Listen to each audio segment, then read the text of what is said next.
I'm going to show you a video on how to replace the O-rings in a Senco model SN4. This is an older framing gun. It's heavy, but it's built to last like most of the things that are older. A lot different than today's nail gun. Newer ones is it was made in the USA. Once again, it is very heavy. Carrying this around all day in houses will it'll beef up your arms pretty good. First thing you want to do is make sure there's no nails in there and the air is disconnected. Here's your safety notes for playing with power tools. First part is going to be taking these 4 screws out up here. And for the repairs, you just need your basic Allen wrenches, probably a screwdriver, a hammer. I use one with soft tips, and a pin punch. This is a special punch with a little dimple on the top to punch out some pins. These are very nice to have. I have a set from Snap-on, but you can get a set probably from Harbor Freight, I'm assuming, for a couple dollars, but it's just used to knock out these pins in here, and it makes life easy. So first of all, we're going to loosen these up, which I've already started, and take the head off. Now, anytime you make repairs, you want to make sure that you don't lose any pieces and watch where everything goes so you know how to put it back together.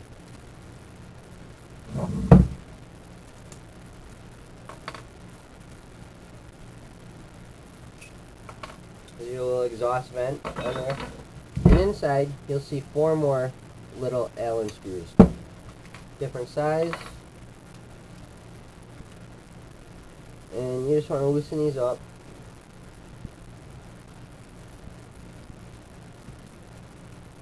And once you get them loose, I leave these in on this model nailer for a reason I'll show you in just one second.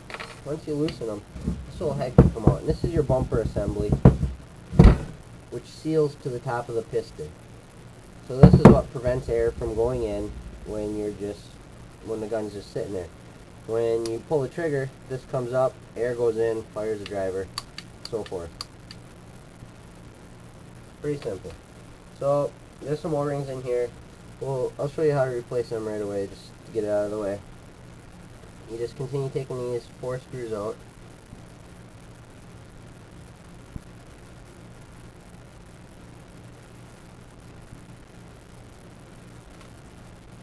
And once you get them out, this top piece will come off. And I always clean my guns, the air ones, probably once a year, depending on how much I've used them. If they get used a lot, maybe more, maybe every 6 months. If I don't use them much, once a year is about average. Just to take them apart, make sure everything, all the O-rings stay lubed up. That's the biggest problem in these guns, is the O-rings dry out, and then you get air leaks, and then the gun doesn't work properly. Other than that, this old gun it's a tough gun. It's hard to kill, other than the O-rings. The driver for the nails is different than today's drivers. It's solid and about 1/4 inch thick. So here's the head. There's one little O-ring up in here that you'll need to replace. Here's the last tool that I use. It's a little hook, a pick. You can get these cheap too, or you can buy a good set, depending on how much you use them. But you just gotta get up underneath the O-ring and pull it off, and you'll replace it. There's another O-ring right here, a little thicker one right here, and you just pull this off and you can replace that.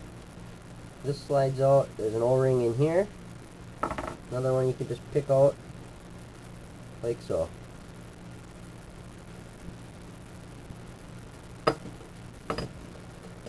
And in addition to this O-ring that I already showed you, there's going to be one inside here and one on this side. So 3 on here. And usually this bumper is in pretty good shape. If it need be, you can get a replacement part for it. That's the head assembly. So now that that's done, what we have here, you don't want to lose this little spring. This is where your pick comes in handy too. You have a little spring. This is for the trigger. Now this old Senco gun has a pretty unique trigger assembly. Take this little plastic piece out too so you don't lose that. It has a pretty unique trigger assembly from down here to here. Most have a trigger assembly that screws in down here. This one pops out this way. And you just take your pick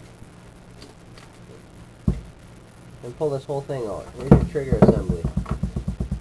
There's a spring in here.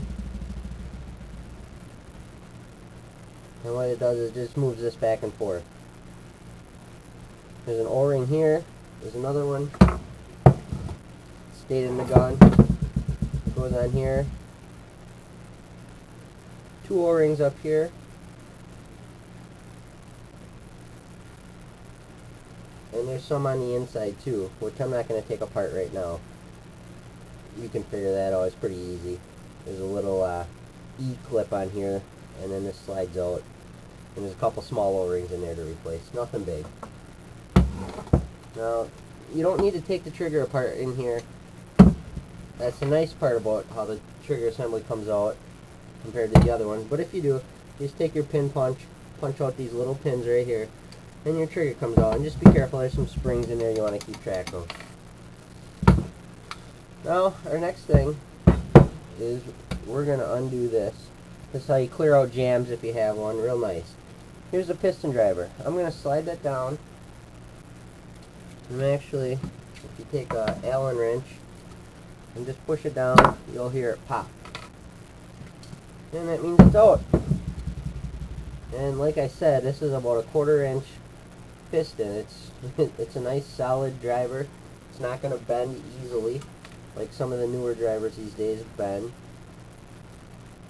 And there's an o-ring right here that seals that. So you're going to want to replace that one too. Next step is to take your cylinder wall out. Now this can get a little tricky.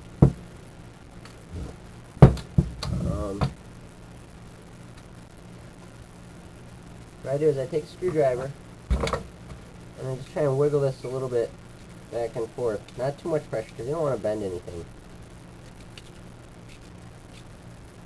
And then sometimes banging it will work. Sometimes you can pull it out, but sometimes they're stuck in there. What we're going to do is we're just going to take this whole magazine assembly off and be done with it. Nice and easy. You'll be able to drive it all from the bottom then. This screw, probably should have taken it out before the piston driver. This is just a bumper, a little plastic wear piece that the driver rides up and down on, kind of a guide. Has a spring and a plastic piece.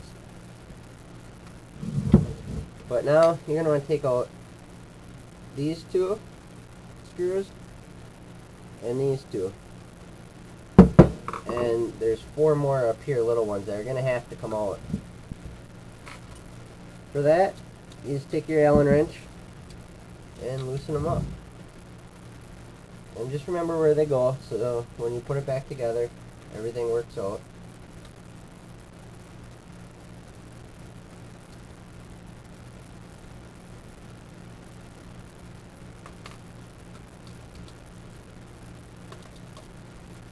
And the one thing you want to watch out for here is your spring-loaded nail advance is going to want to come out. So you just want to be careful and you want to watch how it goes back in.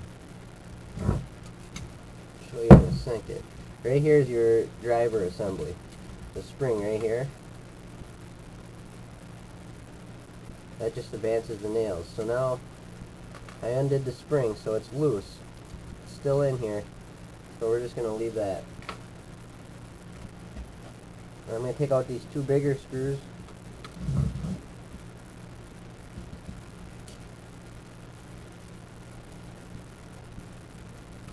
And like I said, these can all be done with simple hand tools.